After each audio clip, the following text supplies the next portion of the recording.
Hello and welcome to this month's vlog. We're here today to talk about really the unprecedented project that we have going on called Connect Care. I'm here today at the Shaw Conference Center in Edmonton because we're launching a series of design days for Connect Care that's bringing together over 2,400 staff, physicians and volunteers, patient family advisors who are going to be working over the next 3 days on providing input on designing our clinical information system. And I'm really excited about the leadership and the energy, the enthusiasm that everyone is coming forward to making the design of this system. We know that this is just a system, that this is a tool that we're going to use, but in essence this is going to change the way that we do work. It's going to transform our culture.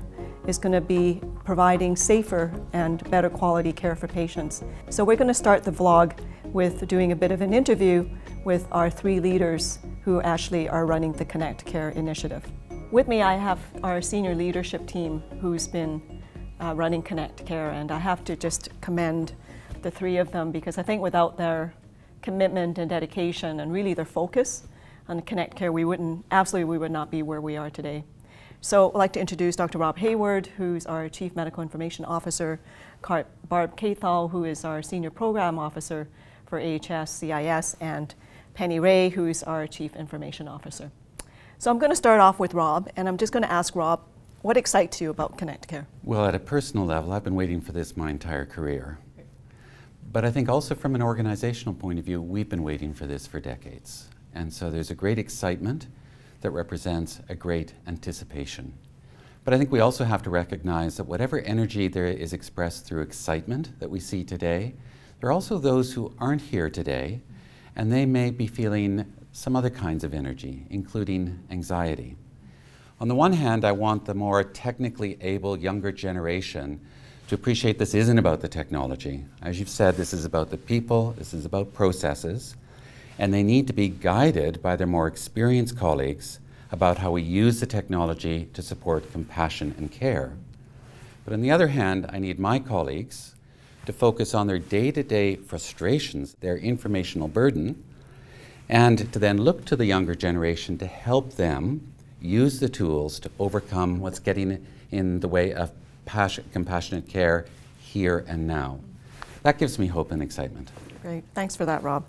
Unfortunately, I think I'm in the latter generation along with you, so got a long ways to go. Barb, you know, as I said, there's like 2,400 people here today, but we have an organization of over 100,000 people. So my question is that how do people who may not be here today, like how do they get involved in Connect Care? So there's lots of mechanisms to get involved in. First off, we really appreciate the effort of the people here today, as well as the leaders that help them find time in their schedules to get to the direction setting sessions. These are going to be a series of sessions, and then we're going to have an opportunity to look at the system that we designed and see how it works. The other piece of design that we'll launch in the near future is the clinical system design, which is more focused on specialty programs and services and designing tools within the system that those specialty programs need for them to do their jobs. So Penny, you know, we hear about Connect Care and people think of, you know, frontline clinicians, but the reality is that Connect Care is going to affect everyone regardless of whether you touch a patient, whether you indirectly touch a patient. So maybe explain of some of the ramifications for those who may not be frontline healthcare providers. And there's going to be lots of those. So we have, from when you look at the logistics around the supplies that get into the operating rooms and through the medical device reprocessing, whether you look at people who are cleaning the rooms and how they know that the site logistics around how do we know that those rooms are ready to be cleaned. There's all of those types of people who will be impacted by this because this tool will actually help prompt them that these things are ready. Within IT as well, obviously there's really big changes that are happening for us because we're going from supporting such a big group of applications to far fewer, which will allow us to actually do more of the development and optimization that we've been able to do on our existing suite of systems. So there's lots of really positive things that are going to come out of this across the board. So we're very excited. I just want to end by saying that, you know, I had a conversation with Judy Faulkner, who's the CEO for Epic, and I'm having regular phone calls with her. And she told me there are two things that actually was a common theme to leading to unsuccessful rollouts for electronic systems.